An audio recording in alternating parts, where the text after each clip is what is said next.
Hey everybody, it's Scott Steen with winnersandwhiners.com. Welcome back to the TGIF version of Today in Sports Betting. I am joined, as always, by my co-host, my partner in crime up there from the great state of New York, keeping it real out on Long Island. He is Scott Reichel. Scott, how are you, buddy? Doing pretty well. Looking forward to talking about horses for the first time on this channel. I know we definitely picked good timing for this as we had a lot of breaking horse news going on with the Triple Crown races yesterday, which we can get into in a second. But I definitely have I've tried to experiment a little bit with horse racing. It's been fun. I go to the Belmont every year for the most part with my friend, but I can't say that I hold a candle in knowledge in comparison to our guest today. So hopefully both of us can learn a thing or two that can make us profitable in the future. Absolutely, absolutely. I'll tell you how much I know about horse racing. I know enough to know I don't know nothing. That's how much I know. So we're going to bring on a guy who lives and breathes horse racing, living out there in the great state of California, in the Los Angeles area, follows Santa Anita as well as all the tracks around. He hosts co-hosts a daily what we call a bi-weekly podcast, drops on Mondays and Thursdays called the Magic Mike Podcast, as well as he works real hard over there at racingdudes.com. I'm going to take one shot at his name. He is Curtis Kalleward. How'd I do, Curtis? You nailed it. Thanks, gentlemen, for having me on. This is a lot of fun, and I'm always happy to talk horses.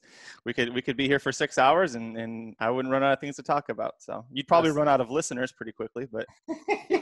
Well, that's excellent. And we were talking off air before we came on. This is our first foray into horse racing, so man, we went right to the top. One of the finest experts around to talk about a little bit of what's going on this weekend with some stakes races at Santa Anita. Couple of stakes races out there at Churchill Downs in Louisville on the Saturday, which NBC's been kind of doing a nice job there with the Saturday day at the races. These are both going to be featured on that show.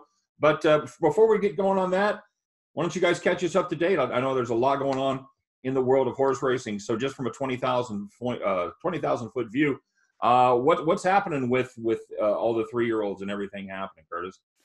Well, the good news is that tracks are starting to reopen and get going.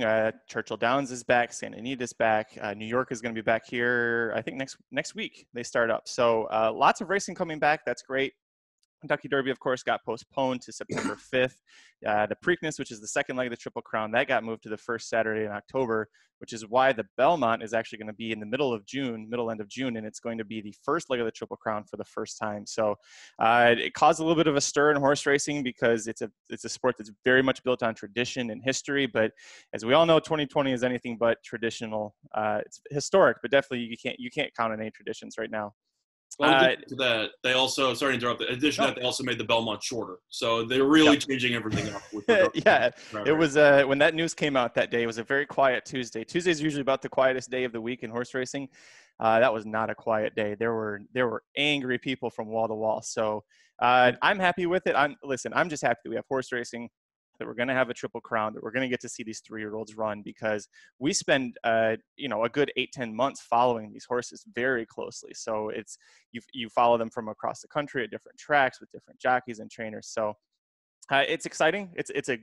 We can feel the momentum ramping up, which is a great thing for us and for our business. And from a perspective of what's been breaking recently, you had 2 horses that were considered top choices to win the Kentucky Derby. They're both trained by Bob Baffert, who won the Triple Crown in 2015 and 2018. Scott, you were there to see Justify when you were telling me it in the Belmont, so that's pretty. Did you get to see American Pharoah in 2015 as well? I did not see Pharoah. I actually started going to the Belmont in 16. So you were 1 year off. That's okay. I got into horse racing in 2016, so you and I both missed it by about a year. So Bob Baffert had 2 horses, one named Nadal after the tennis player.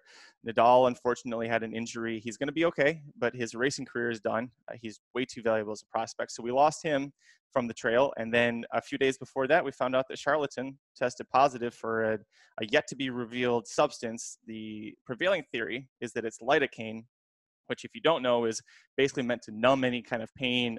If you've ever had any dental work done, usually lidocaine is what they inject you with. So to give you an idea of what that is, the reason it's illegal to have a certain amount of it in a horse is because trainers like to use it to mask injuries, basically to get the horse to run through the pain.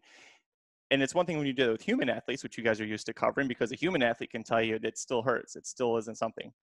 horses can't really talk to us unless There's a little bit of it's a torture aspect, because you kind of force the horse to just go through it no matter what without being able to say no, I guess. Exactly. Yeah. Okay. So that's kind of up in the air right now. And then not this Saturday, but a week from Saturday, we've got the Santa Anita Derby, where a third Bob Baffert horse is supposed to be running, named Authentic, who is also a highly ranked Kentucky Derby horse. So definitely not running out of things to talk about or to write about on racingnews.com right now. That's for sure. Well, it seems like all the drama's following Baffert, but that doesn't really surprise me whether or not it's good or bad. So, exactly. Yeah.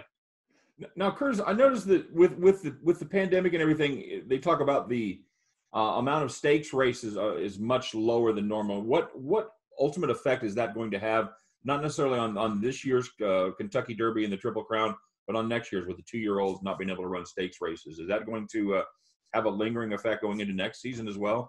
That's a good question. I would say no right now, just because the 2-year-old stakes races, they don't really get going until the late summer, early fall. So you don't start to see the top end performances come until later.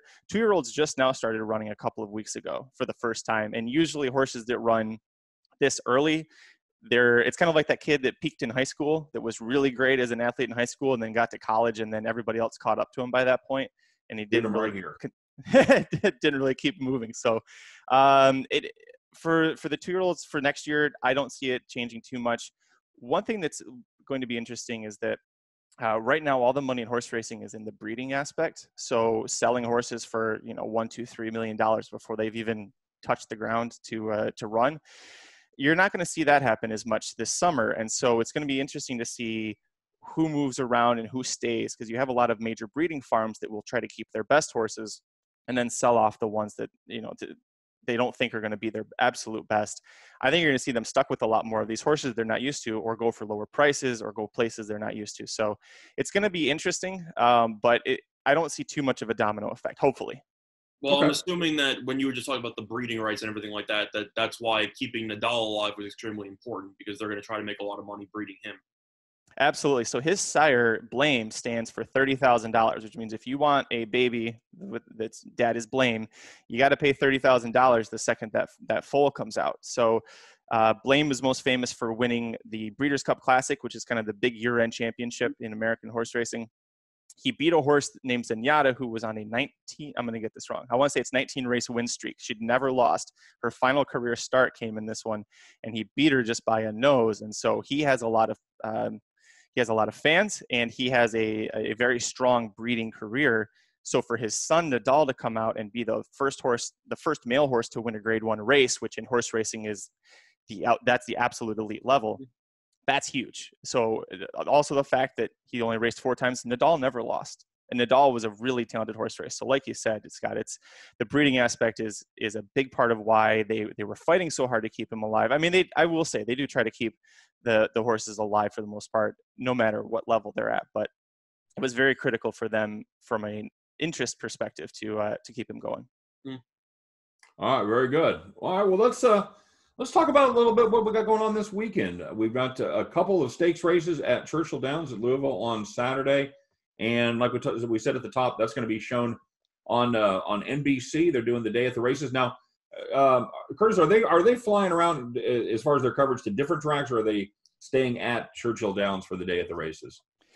That's a great question. I'll admit I don't actually watch the races usually on the national television, just because the betting websites that most people use, like that I have, they have their own feeds for it and their own local feeds, so you can watch from the tracks. But I know that in the past that they have gone different tracks. I'll pull it up real quick and see if I can answer that question for you while we're here. I'm pretty sure they bounce around. I'm pretty sure that pretty much in between races, you usually have around 30 to 40 minute gap time in between. So my guess is they probably will bounce around probably to tracks that are 10 minutes away from the post, so to speak, and then move it back and forth. So it's going to be similar to watching like GSN or something like that on a normal Saturday, then basically where you have one race from Churchill Downs and one race from Santa Anita. That would be my guess. I think it really depends on the timing, because I also know that, for example, they had some midweek coverage of stuff, and if you had a race at Faulkner Park, for example, you could bounce it around. So my guess would be, to prevent dead air time, you're probably going to be having them go to different tracks maybe 10 minutes before post, stay there until the final until they officially announce the results, and then maybe they'll bounce it back to another place, so to speak. That would be my guess. All right. So, Well, okay. All right. So tune in Saturday to find out if Scott is pulling that answer completely out of his butt or not. I think it sounded good. And from what I've watched from other racing stuff in the past, back when everything was normal, that definitely seemed to be the method that they would use. So I'd guess that if it ain't broken, don't fix it. Why show dead air when you could be betting on another race? Absolutely. Yeah. I agree with that. Well, this first one at Louisville on Saturday, man, this is the biggest field, I think, of any of the races that we're going to talk about. And it's the Old Forester Mint Julep, $100,000. It's a grade 3, and it has a ton of entries, and there should be maybe some good money making possibilities here, Curtis. I agree. These turf races, turf racing in America especially, it's my favorite thing to watch. It can be really frustrating to bet on because there's a saying in turf races that one horse wins, but 6 should have.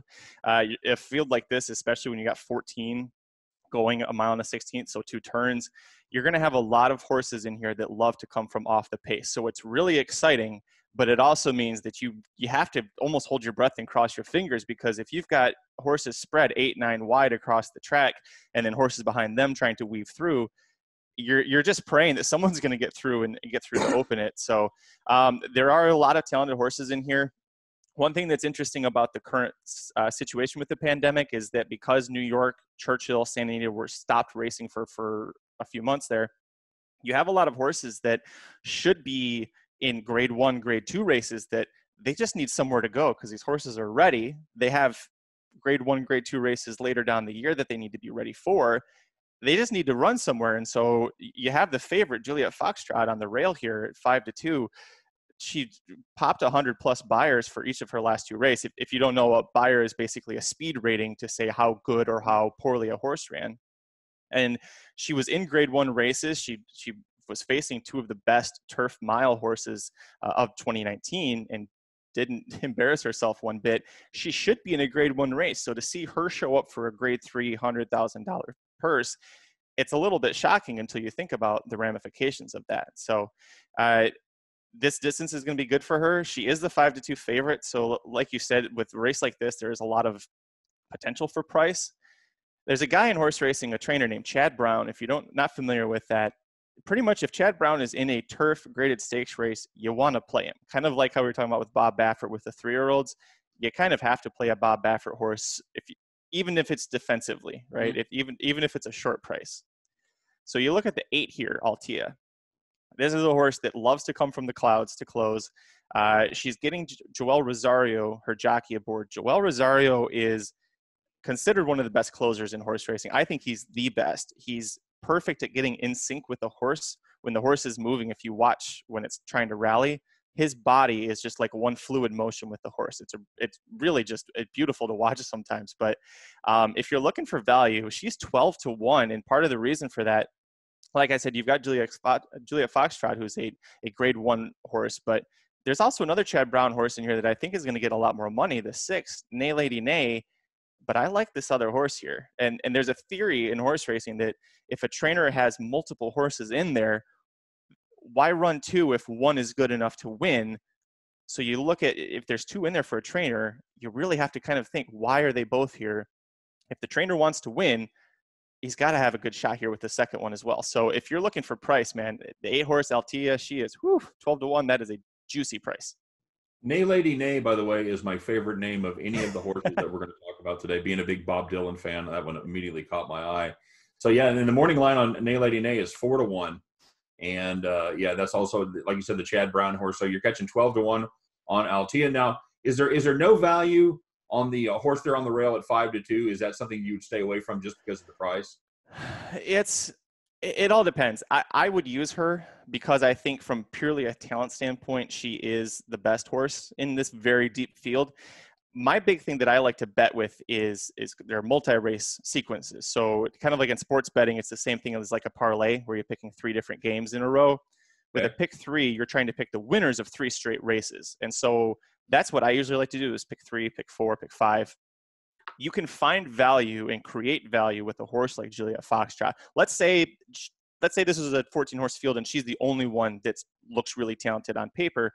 You would single her. She'd be the only one you use, but then you try to find value. Maybe the race before, 2 races before, there might be a 20-1 shot there that you like. So if you can get that 20-1 shot, now all of a sudden your 5-2 just gets juiced way up, because a lot of people aren't probably going to use that 20-1 shot. But in a race like this, there are, I don't know, man. I will say that of the 4 races we're going to talk about today, I thought this was by far the toughest one. By far the toughest one. So if you're looking at your forms and you're looking at the horses in the field and you think, well, I like this horse at 10-1, or I like this horse at 8-1, take a swing. Take a swing. This is a great race to take a swing, because if that 5-2 favorite doesn't win, you're going to get, we call it inflated value. Like a horse might win at 4-1, like Nay Lady Nay, but she should probably be 3-1, 2-1. But because of that other horse in there, suddenly her price, there aren't as many betting dollars going towards her. So now you've got value there too. So value isn't just this horse is 12-1. It's this horse should be X, but we're getting Y, and that's value. So there's expected value and then actual value, basically, is what you're. Exactly. That's a better way of putting it. Okay, so all right, so I'm a terrible horse player. I know enough to get around the racing form. I usually spend time diligently looking over the practice times, the last races, and then promptly go and make terrible picks. So I'm the one that caught my eye was a 20-1 horse on the 11 hole. Is it Zofel? Is that the way to pronounce that horse? And she has a stakes win down there at Fairgrounds in New Orleans. Sounded like she's a heck of a closer. What do you think of the 20-1 horse there? Well, I think you could do a lot worse. First of all, if you were going to tell me which one you were going to pick, I think you could have done worse. So you're already doing a good job there. It's interesting. One of the things that I look at when I handicap, and there are a million different ways that you can try and handicap a single race. One thing I look at, especially in these graded stakes races, is what are the jockeys doing? And if you follow horse racing enough, you get a really good idea for their patterns. Or like I said about Rosario, about how he's on a closer, I love him. If he's on a speed horse, which we'll talk about later, I don't love him. Zofel does like to close, like you said. I think there is enough pace in here to make picking a closer good. That's another thing to look at in horse racing. Usually one of the first things you want to look at is who's going to be on the lead and how many horses want to be on the lead. Because if you've got one horse out of this entire field that says, I want to go to the lead, like the 14 Mitchell Road, if she was the only one that had that in here, I would definitely want to use her, because turf racing, especially if a horse gets brave and nobody's pushing it, no, you can't catch that horse because it's just out there having fun. It's kind of like if the 3 of us, were running separately, say on a track, we're going to have a certain, adrenaline level. But if it's the 3 of us right across from each other, in 3 separate lanes running shoulder to shoulder, your adrenaline just going to naturally kick in. It's the same thing with horses. So with Zofel, she loves to close, like you said. She does have that stakes win, which is big. But look at where the jockeys are. Florent Giroux rode her 3 different times. Florent Giroux is not on her. Joel Rosario rode her last time, almost got a big win. Joel Rosario is not on her. Now, Corey Landry is one of the best jockeys at Churchill Downs from a day-to-day perspective. But when you're talking about the big money races, he's not Joel Rosario. He's not Florent Giroux. Those guys went elsewhere to ride. And so that is something that I definitely take into consideration here. If you do like her and you're getting that 20-1 to value, I would say bet her. We call it across the board. So you're betting her to win. You're betting her to place, which means she has to finish first or second. And then show, which is first or second or third. Because let's say she only gets third. And it doesn't matter who's up there. Because she's 20-1, that means people aren't betting her. So your show money is going to be inflated. So say she pays $6.20 to show. It would have been a $6 bet for you to bet her across the board if you do it evenly.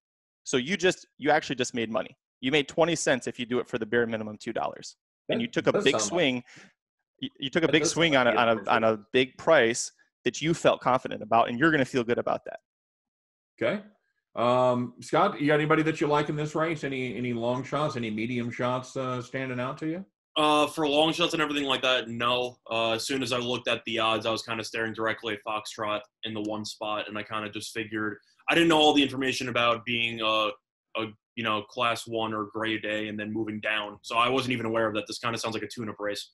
for Foxtrot. So for me, I think you can make the argument, especially in horses that there are a lot stranger things have happened. You've had a lot of long shots win. If I had to pick anybody, I'd probably go with Juliet Foxtrot. So I did the exact opposite of picking a long shot. But the one question that I do have for you, Curtis, especially for beginners who are trying to get into horse racing, how important is it with regard to the starting position on the gate for these horses? Does it matter more on some tracks opposed to others? Is it better to be on the rail? How does that work? That's a great question. It all depends on the race setup. So this is if you have a form that has the layout of the track and everything, it'll tell you where the starting line and the finish line are. At a track like Churchill Downs, at the rail, you've got a pretty long, especially a mile and a 16th, you've got enough of a distance there where she can get into good position. If you look at her form, she likes to sit close, but not on the lead necessarily. A horse like Mitchell Road, who I talked about, she's all the way out in 14. If this race was a mile, they're starting and finishing at the same spot, which means that's a very quick run into that first turn. So the jockey has to use more energy early. Say, if you think of a horse as like having a set amount of fuel, he's going to have to burn through a lot of fuel early just to make sure that she gets up into position and isn't stuck, eight lanes outside. She wants to be over so that you can save ground. A horse like this, it doesn't really matter that much, but it definitely does change based on the race. The Kentucky Derby is famous for how the rail horse never has a shot because there's 20 horses in the starting gate, and it's so wide that it's actually wider than the track itself. They start in a chute kind of behind the turn. They all just veer into each other. That's basically. They all veer into each other, and the horse breaking out of the one is literally pointing at the rail off the turn. So that horse has to move out. Every other horse is trying to move down, and that one horse is trying to get out and usually just gets pinched and slammed, and it's usually pretty disastrous. So if you have a favorite that gets the one hole, you're like, well, sorry, guess you're not winning. Yeah, just to test my horse knowledge on this, I believe the rail has the biggest impact positively on harness racing. Is that accurate or no? I am not a harness racing player, but that would make sense because their tracks are usually shorter. A lot of times we do 2 laps. So yeah, because that's what I thought, and I was kind of just wanted some reassurance there. So you got my vote of confidence. I'm completely just making stuff up. Okay, fair enough. All right, and Curtis, before we move on to the next race, I've got a couple just in doing a little research on this. A couple that were mentioned was the 9 horse, the Varenka. And then the Elizabeth Way. Elizabeth Way is another long shot, a 20-to-1 shot, where Varenka is currently stands at 12-to-1. So a couple of good prices there. Either one of those 2 ladies that you have an interest in?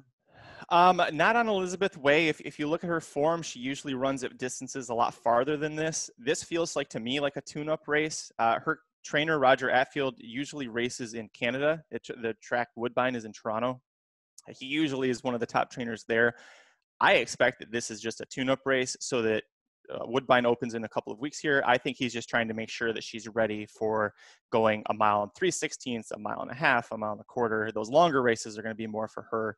Even with her breeding, her sire and her sire is Frankel, and then her dam's sire, Giant's Causeway, they both like to go distance. So I would take a wait and see on her and look for something longer. Varenka's a really sneaky pick. This horse has 3 wins, 2 seconds at this distance, which is pretty big. You're seeing Javier Castellano, the jockey, continue to ride this horse, that's a big thing to look at. If you want to, here's why distance is a big thing. If you look at her recent form, her last race was a mile and an eighth, and she was 5th. She was beaten by 3 lengths. That's what that little 3 means. But before that, she had 3 races at a mile and a 16th. She won all 3 of them. And the fact that she was doing it from off the pace sets up well for here too. So if I was recommending bets to someone who's trying this out for the first time or is dabbling, the bet is called an exacta, which you're picking the winner and the second place horse. And you can use as many horses in each of those spots as you want. It just gets more expensive. There's a thing called an exacta box where you basically say, I want a set number of horses, and I'm going to play each of them to win and finish second. But the order doesn't matter. Right. So what I would say is I would do a 1, 8, 9 exacta box. And that way, if Juliet Foxtrot, the favorite, wins, you've got Altia, who's 12-to-1, could finish second. And you've got Varenka, who's 12-to-1, who's going to finish second. And that's going to pay a lot better than if it was Juliet Foxtrot at 5-2 and Nay Lady Nay at 4-1. And then if you're really lucky and it goes 8, Altia wins and Varenka's second, you've got 12-to-1 over 12-to-1. you're going to think you're on top of the world with that kind of a payout. Even for a $2 bet, that's going to pay really well. How have I never been betting horses before? It's so easy. Exactly. Yeah. And usually, by the way, if you're getting started, it's called beginner's luck. It doesn't last. Enjoy it while you can. I can attest to that. I had that happen to me in Florida at a High Ally Fronton. The first time I ever went down, I made a $2 trifecta bet, and it came in, and I probably never won another bet. So yeah, I totally get it. So what's your official what is your official play on this one for our? Is that the best play? The 3-horse exacta box there that you like? Is that what you would recommend to our listeners or to our viewers? That's what I would recommend. Yeah, just because of there's not much value in picking a 5-2, but if you can get that exacta box, you've got 3 horses that need to finish in the top 2 that all have a really good chance of doing it, and it's not going to cost you much. I think for $2, for a $2 bet, it's going to cost you $6, and you're looking at potentially $80, $100, $150 payouts if it goes 8-9 or 9-8. Nice. Okay. Very, very good. All right, so this is moves us on to our second stakes race there at Louisville in the Saturday day at the races. This is the Winning Colors Stakes. This is another Grade 3 stakes, $100,000, and this is a kind of a fairly deep field, I would assume, for this type of a stakes race. Got 8 pretty good fillies and mares. Curtis, how do you see this one? Well, this one I thought was pretty interesting. So when you have sprint races, there's always going to be a lot of speed. So like I talked about with the last race, you want to figure out where's the pace. There's a lot of pace, and you'd expect that in a race like this. So what I want to usually look for is who are the horses that can sit just behind that pace or that want to close. So for example, the 2 break even is 9-5 second choice. I don't want anything to do with her in this race, because if you look at her form, you see that she's had the lead and won quite often, 7 times in her career, but she almost never does it with anyone running with her. The little numbers next to that, 1.5, 2, that's saying how many lengths it was to the second place horse at that particular point in the race. So like I was talking about with the adrenaline, when this horse has somebody running with her, like she did 2 races ago, going a shorter distance, which she should handle because she's fast early, she couldn't hang on. She ended up being last because other horses went with her. And I think that's what's going to happen here. So there's 2 horses that I like. I'm going to start with the 8, Mia Mischief. She is the 8-5 favorite, but she's there for a reason. We talked before we got into this about the breeding aspect of things. Her owners sold her last fall. Her previous owners sold her last November for $2.4 million to Stone Street Stables, who is a big breeding organization in Kentucky. Stone Street said, no. We're going to put her back into the races, which means we're going to risk her getting hurt. We're going to risk her getting sick. We're going to literally anything. It's a huge gamble to spend $2.4 million on her and throw her back in the races. And they did it because they thought she was talented. They kept her with the same trainer, which was smart. And look what's happened. She wins her first race of the year, and then she just absolutely dominated a race at Oaklawn Park in a stakes. She loves Churchill Downs. She loves the distance. You're not going to see a whole lot of value here, but her running style is to sit just off of a pace and actually hold on. There was a race last year at Churchill Downs called the Roxalana Stakes, where she was running just outside of a horse named Kofefi, which is named after the famous presidential tweet. And Kofefi is one of those horses that, like the 2, just is all speed. Just go, and try to hold on. Well, what happened is Mia Mischief just wore her down. Kofefi threw in the towel, and Mia Mischief just kind of laughed and took off. So I think there's a big chance that can happen here. So if I'm playing an exacta, I'm going to look for a good horse underneath, a horse that's going to want to close. I don't want any of these pace horses. So I love the 7 Spice Perfection. A 7-2, there's more value here than what that number says. She was sold privately to a Japanese breeder. He's going to keep her in training. He sent her to Mark Casse, who just got named to the Hall of Fame as a trainer. And here's an interesting angle. He wins 18% of the time with horses off of a long layoff. She hasn't won since January, or raced since January, into a graded stakes race. So what that means is he takes a horse, gives it plenty of rest, and then puts it back against elite company, and they can still do well. They're basically winning 1 out of every 5 times. So there's a lot of value in Spice Perfection at 7-2. And the jockey, Javier Castellano, is riding the horse despite being with a new trainer. And that's a pretty sneaky angle. That's saying that the jockey knows just how talented this horse is. And he said, I don't care who's training. It could be, my mother's brother's uncle who's training this horse. I'm still going to ride because this horse has talent. And so that's a big key there as well. So for me, it's a 2-horse race. I'm going to do an exacta box with 8-7. I might even just go 8/7, a straight exacta. And then 8 would be my pick to win this one. All right. Very good. And just for all of our viewers, 6 furlongs is known as a sprint. How does that compare to a mile? What 6 furlongs or a mile? Which is longer, which is shorter? So a furlong is 1/8 of a mile. So 6 furlongs is 3/4 of a mile. A mile race is then going to be 8 furlongs. Okay. All right. Very good. So it's so they're just going around one corner there, finishing on the back stretch, roughly. Well, they'll finish. They'll start on the back stretch and then loop their way around. Yeah. Well, they always finish at the same. Okay, duh. That's right. They don't move the whole grandstands and finish line to the back stretch. One race. All right. Well, that seems reasonable enough. Scott, do you have any intelligent questions you'd like to ask Curtis about this race? Well, the one thing that I do know is that I think I've probably dabbled with horse racing a little bit more than you have, Scott. I've been a huge exacta box guy during my horse racing. I can't really say career because I don't really do it that often. But for the sake of this race, you kind of just read my mind. I wasn't really sure about the 2 and break even. I tend to be a little bit more biased towards betting named horses, just as a personal preference. But at the same point, I kind of just agreed. I looked directly and I just thought, 7 and 8 look like they pretty much have this under wrap. That was kind of my thought.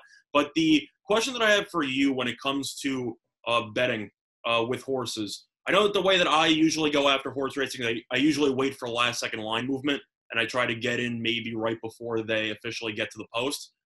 Is that a smart strategy? Have I been doing it wrong my entire life? How exactly does that work out? Because I'm not really sure when the best time to put in a wager is with horse racing. Is it better to try to attack some of the fixed lines? Is it better to wait to see where money's come in on? What do you recommend with regard to that?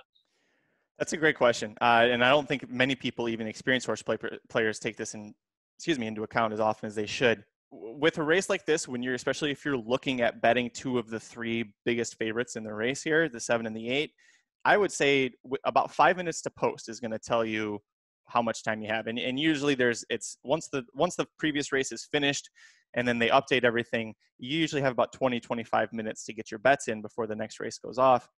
I would say give it to about 5 minutes because by that point, you might have a market surge at the beginning because at 9 a.m. somebody put $10,000 on the 5-horse who's 30-1. And so when they first put the new numbers up there, she's going to be, 3-1 favorite. And you're going to think, well, I don't want to play her anymore. She's not 30-1. You give it time, the market evens out. She'll be a lot closer to 30-1 by that point. If you wager online like I do, you can literally place bets and cancel up until the second that they come out of the gate. I don't recommend trying to see how close to that timing you can get it right. But, I usually wait for 1 minute to post. That's usually how I go about it. So yeah, that's a great way to do it. And the reason I brought up the 5, by the way, is because if you're looking for value, because we're talking about all of these big favorites here, this is a horse that loves to close. And if you look at her last 3 races when she was back on dirt, specifically the 2 at the 6 furlong distance, she got second after running way off the pace both times. And I think that that's going to help. She also gets a big jockey upgrade to Florent Giroux, who's one of the best riding right now. And if you're getting 30-1, plus she's going to a new trainer, Peter Miller, who's 22% winners first time.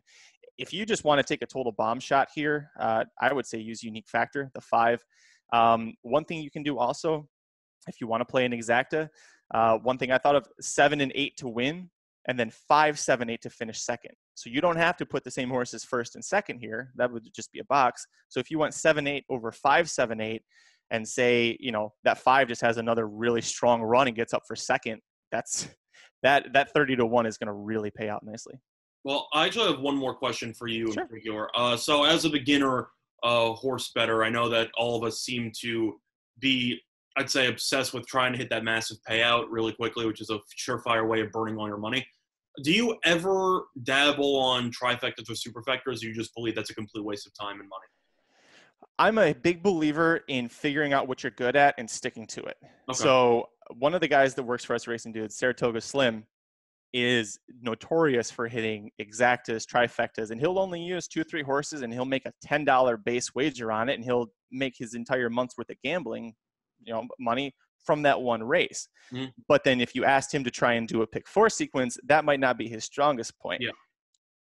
I'll dabble in exactas a little bit. Trifectas, superfectas, I know from betting history, from tracking my wagering, It never works. It never works. I'm not good at it. So there's always one horse that it looks good in the beginning, and then they come in like 5th or 6th, and the whole thing just goes down in flames. I'm familiar with that.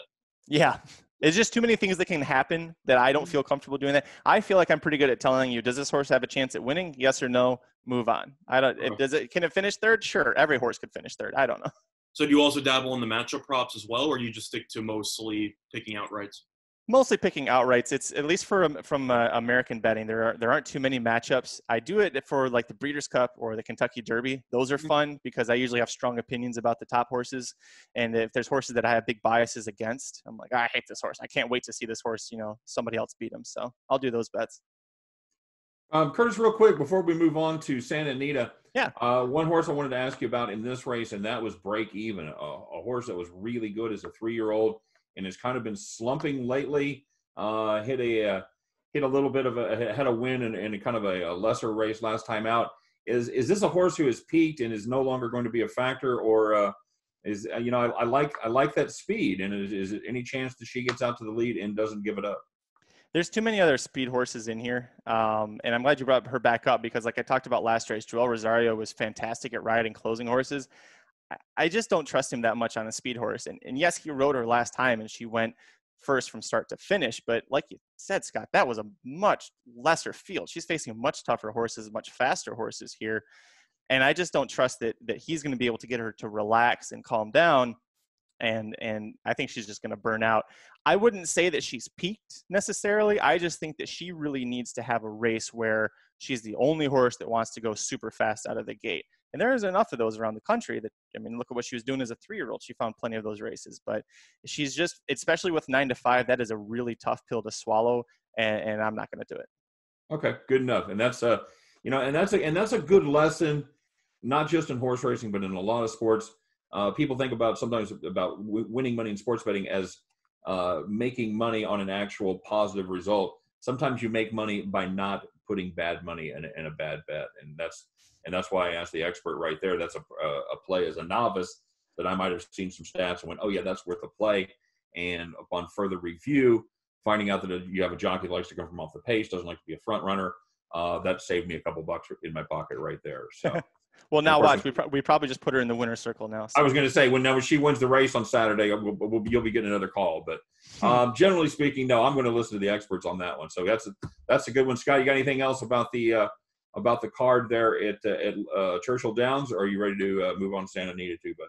Well, I actually just have a general question. When it comes to trying to evaluate trainers as well as jockeys, of course, some names might sound familiar to some people on various tracks, Irad Ortiz, etc., those kind of guys. How exactly do you go about either finding statistics about jockeys and trainers, or what exactly do you use in order to try to determine the ranking system for which jockeys are the best or which trainers are the best, etc.? So I use the Daily Racing Form, their past performances. There are a bunch of different companies that make their own past performances. Some are better than others. There's a few really strong ones. I know Aaron from the Racing Dudes loves to use a company called Timeform. Daily Racing Form, that's the one that's available at every track. So once you were allowed to go back to the tracks, you can buy the Daily Racing Form, and they're usually $4, $5, $6 if you want just for the one track. It has all of the information. So this information I'm talking about when I say, Mark Cassie's 18% with a really specific detail, you can find that in the Daily Racing Form. I can tell you, a horse that's returning off of a layoff, is this something that the trainer is good at? Do the jockey and trainer ride together often? Mia Mischief's jockey and trainer, Steve Asmussen is the trainer, Ricardo Santana Jr. is the jockey. They've been on 939 mounts together in the last 2 years, and they've won 20% of them. So what that says is over the biggest possible sample size, they win 1 of every 5 races together. And that's his top jockey, and he puts him on his top horses. So in these graded stakes races, he's not beating low-level claimers.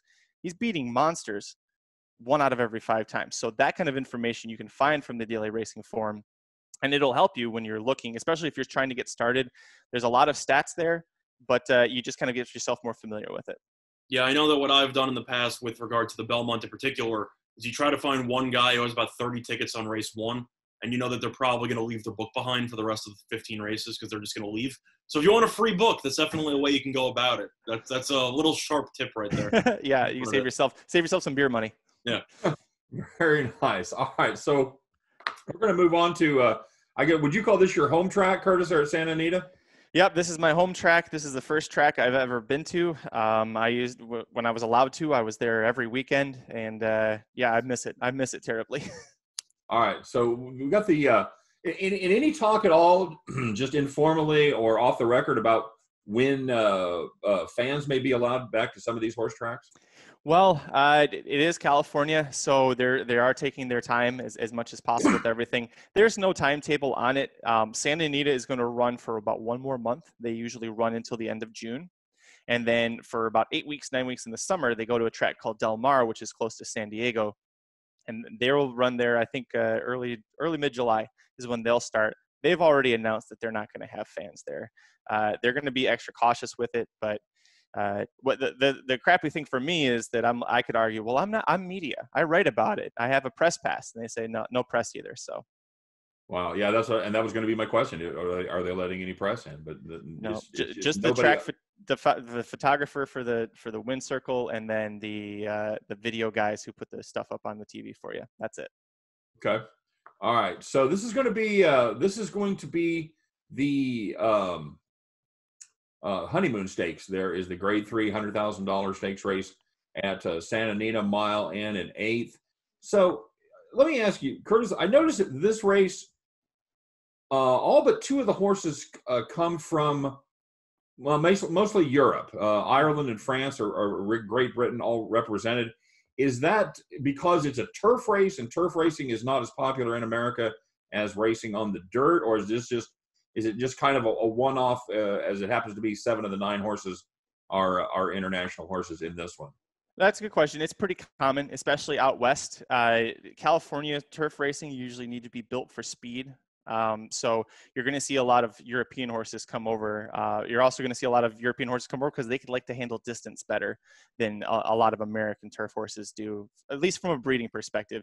Things have changed. I'd say within the last probably 5 years, historically, there's been a greater influx of, I don't want to say mixing, but you'll have a female British horse come over. They'll breed her with a top American turf horse, and then from those 2 genes combined, then you've got yourself a superstar. But it's especially out on the West Coast where there are a lot of horses here in this race even that started their careers in Europe, and then someone says, "Hey, we'll give you $100,000 for that horse," and they send them over to California. So I'm gonna ask a ridiculous fan question. Don't they run the opposite direction in Europe? They run every direction in Europe. They have races that are straight, so it's literally just like you got 1 mile and just go straight.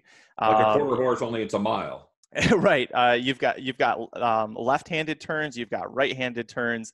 European courses are traditionally not very flat or oval shaped like they are in America. So you might have races where they're have a slight dog leg right before they go into a left-hand turn. There might be, a hill to go down or a hill to go up slightly. So it's really wacky over there. I don't play anything overseas just because I don't know anything. I know that there's a lot of craziness, and that's enough for me to know to back out. I know I tried to play a race in Australia, I'd say about a week or 2 ago, and they ended up going in the other direction, and I wasn't sure if my TV was broken or not. The race before that was going in normal direction.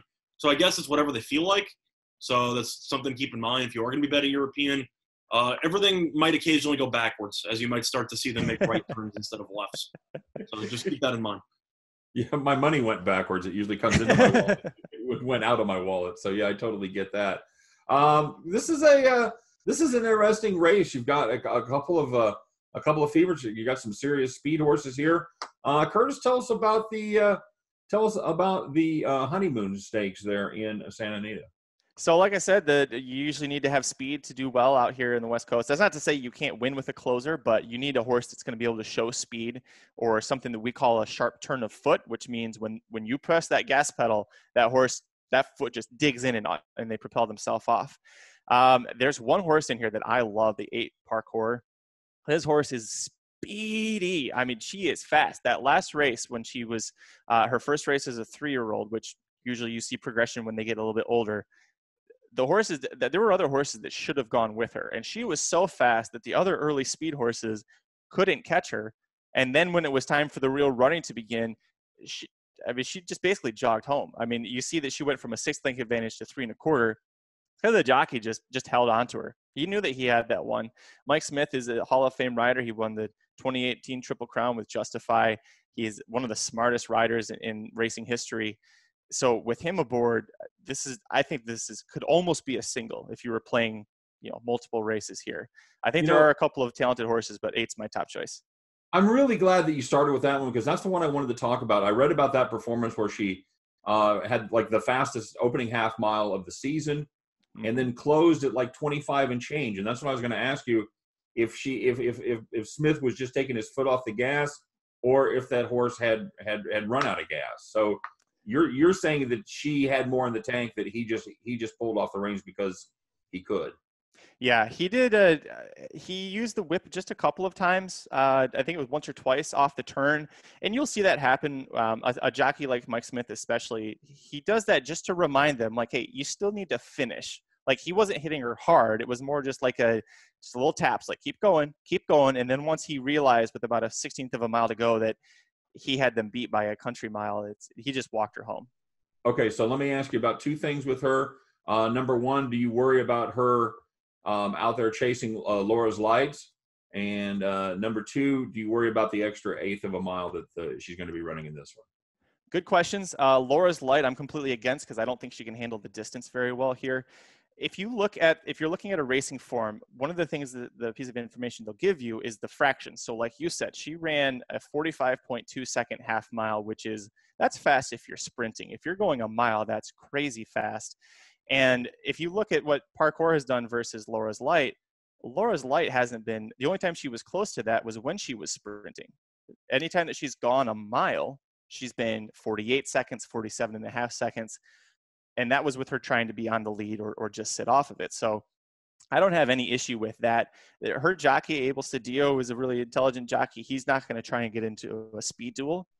If he does, for whatever reason, put her up close, Mike Smith's smart enough that I think he's going to try and pull her back just a little bit, because both of those jockeys know if they fight each other for the first 3/4 of a mile, neither one of them is going to have anything left in that tank. The horses are going to be used up. So I'm not worried about it at all. The distance, that is a good question.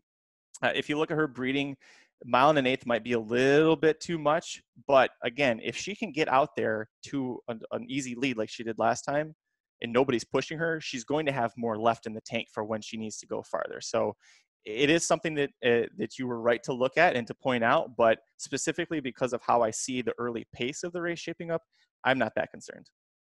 All right. And I found, you touched on it briefly at Churchill Downs, and I wanted to talk to you about Santa Anita. I saw a stat, and I'm a big stat guy doing, breaking down football and baseball. It's always stat driven. And I saw a stat that said 70% of the 1 1/8 races on turf have been won by somebody coming from off the pace or the back of the field. So you think this is going to be one of those races where the early speed is going to carry through, and we're not going to have to look for a closer in this one? I don't. I think you should use a couple, because there are enough question marks about Parkour that I would use 2 other horses in here if I was playing a multi-race bet. So I would use 2 different ones, and I'd use either horse on the side of her. The 7 Red Lark, you're getting good value at her.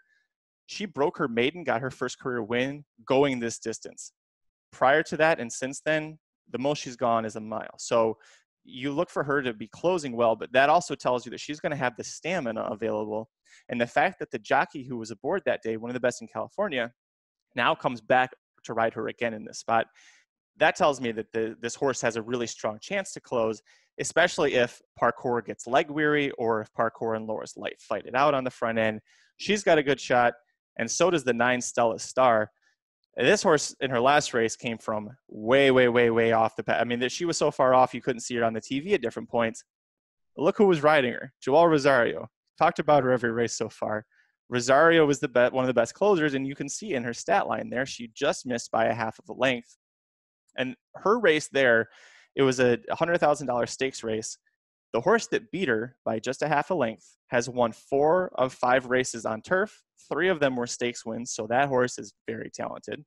And the horse that finished third, a half length behind Stella Star, got a speed figure that was 10 points better than what she got in that China Doll Stakes. So plenty of talent all surrounding this horse tells me that she has a very strong chance to close well. And her jockey, Flavien Prat, is the leading rider at Santa Anita. So lots of talent, lots of ability. And if you notice, she and the 7 both by the same sire, Epaulette, who is an Australian horse. So plenty of distance stamina here. If the speed fades out, I think the 7 and 9 are your best ones. I actually watched that China Doll Stakes race where she got that terrible break coming out.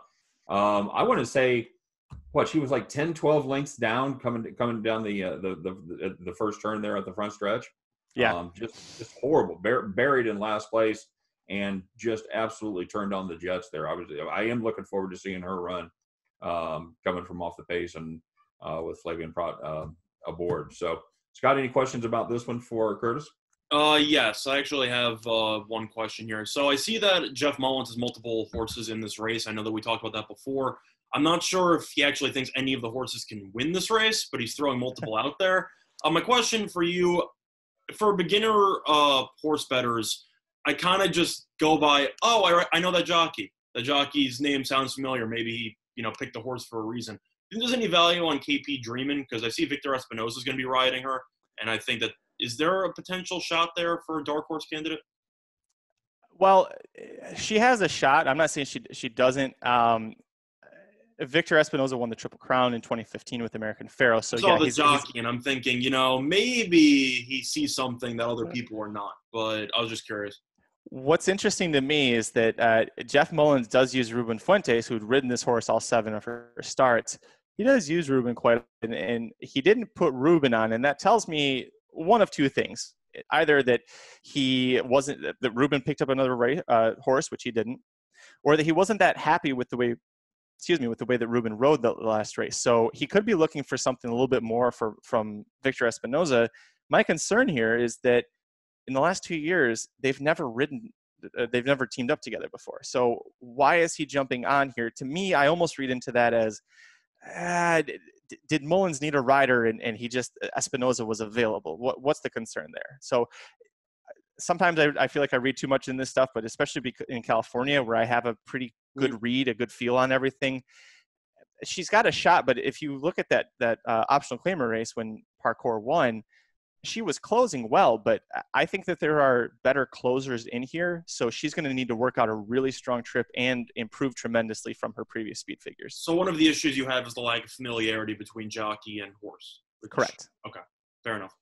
All right, I'm going to ask you about one more, Curtis, before we move on to the next race, and that's the one horse. That's GD, the horse out of France. Morning Line's odds 8-1. Bryce Blanc riding her.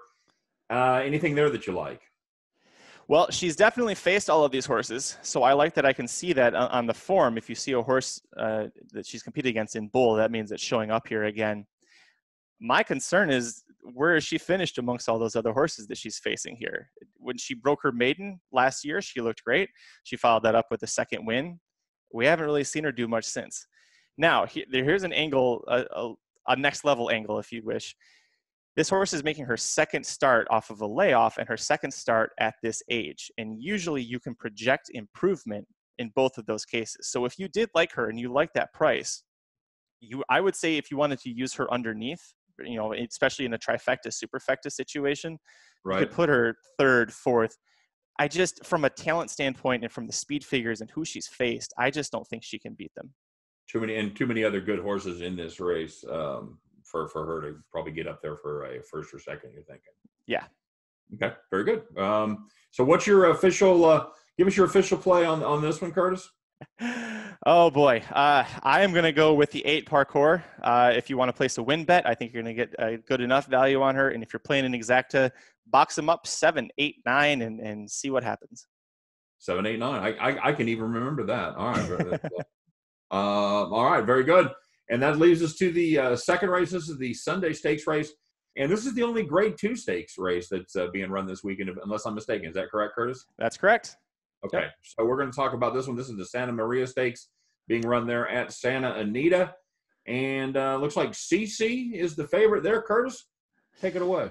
Yeah, so this is a 2-horse race. There's only 5 horses in here, and I think you can knock out 3, 4, and 5 for at least from a win perspective. The one hard not to love is she's a really fun story. She has one eye. She had a paddock accident when she was a youngster. That happens more often than you'd think, where they just, they get a little roughhousing or something happens, and she lost her eye. There you go. She has a extremely high temperament because she can't see. And her jockey, Mike Smith, a big reason she's successful, they say the biggest reason, is because Mike takes such good care of her. When they bring horses out on the track, they let them warm up, they let them get used to their surroundings. They spend about 10 minutes going around in circles. You can see as a bettor, what does the horse look like? So when she was going into the La Brea last December, I think she was 10-1 when I picked her, and I made her a single. I said she is going to win this race, and she's going to be a huge price. And she was facing Bellafina, who had just missed winning the Breeders' Cup race at Santa Anita at that distance 1 month earlier. And I said, no, it's this one-eyed horse. She was so scared, you guys, that when she got out there, she froze.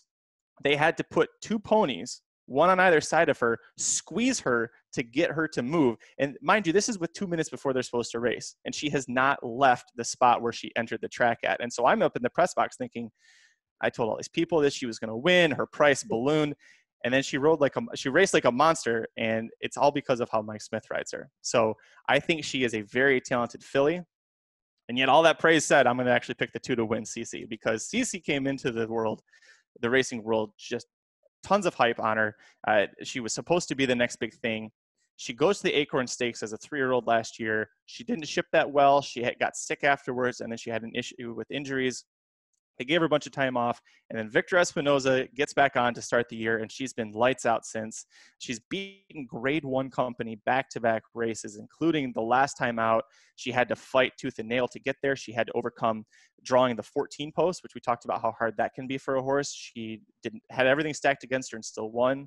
Plus the fact that she beat Hard Not to Love going a mile here tells me this is a clear-cut single, as much as I love Hard Not to Love. Hard not to love, but you're going to do your best for this race. Yeah. Now, if Hard Not to Love wins, I'm not going to be surprised. The reason I'm saying I'm picking CC straight is because there's no value. If you try and pick both of these horses, in an exacta, $2 exacta is going to pay $2.20, because they're the 2 very obvious choices here. So you have to take a stand in a race like this, and I'm going to take a stand with CC. All right, and real briefly, and this is again for our novice players out there. Tell us about the way the weight system works, Curtis. I know CC's carrying 126 pounds with Victor Espinoza, while the one horse Hard Not to Love is 122 with Mike Smith. Tell us about that 4-pound disparity and how that comes about. Sure. So the horse racing, they try to handicap the horses so that to make it a little bit more of an even playing field. So if you're a horse like CC, who's won back-to-back Grade 1 races, they try to make it a little easier of a playing field for the other horses, and so they'll give them what's called a weight allowance. So in the form, it'll say, every horse that's at least 4 years old is going to carry 126 pounds. And if they haven't won a Grade 1 since X date, all right, we'll let you take 2 pounds off. If you haven't won it since, a farther date, we'll let you take 4 pounds off. So that's what you're seeing with Hard Not to Love. She won the La Brea, which is a Grade 1, but she didn't win it at a mile or over, and that's the part of the allowance that they're taking into consideration. So you're getting a little bit of a weight allowance. I don't put too much stock into that when you're talking about these graded stakes races. If we're talking about maidens, or if we're talking about a low-level claiming horse where there's not a lot of talent at all, and you're looking for any possible advantage, then I think you start looking for those weights. But in a race like this, 4 pounds isn't going to make that much of a difference. Hard Not to Love is carried 124-1. CC's carried 124-1. This isn't going to be that different for him. Okay. All right. Very good. Scott, what do you got? Well, there's not that many horses to choose from, and I feel like we kind of just talked about the best 2. The question that I do have in general, how exactly does it work when it comes to jockeys picking horses? Is there a specific order? Does it alternate per race? How exactly does that go about? That's a great question. There are a million different answers for it. Okay. Most every jockey has an agent. And so the agent will be talking to the trainers, will be talking to the owners, people on the backstretch that work on the horses, trying to figure out who's up and coming, who's going to be strong, who's going to be good. So in a case like Victor Espinoza, his agent is going to be working hard to figure out when is CC coming back. The trainers a lot of times will reach out to the agents and say, hey, I'm going to have CC, this could have happened 2 months ago. We're going to enter CC in the Santa Maria on May 31st. Is Victor going to be in town? Yes? Cool. We'll take the ride. Thanks.